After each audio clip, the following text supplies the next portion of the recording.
Reading your comment, part 5. Me, my loves. Okay. Ikaw pala yung crush ko. Okay.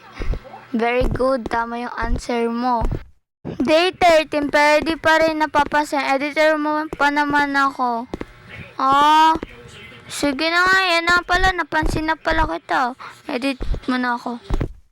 Ate, pansinin mo naman ako. Ayan na, napansin na ita. Sorry ang dami kasi.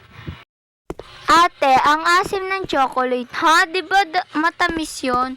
Baka ikaw yung maasim, Charis. Ate, panotice nakaduol na ako, tapos na-follow na ako. Very good yan. Pareho kayo very good yan, Nigel. Ate, pag pinasin mo, subscribe kita sa YouTube mo, promise po. Yan, napansin na kita. Subscribe mo na ako. Good morning, ate.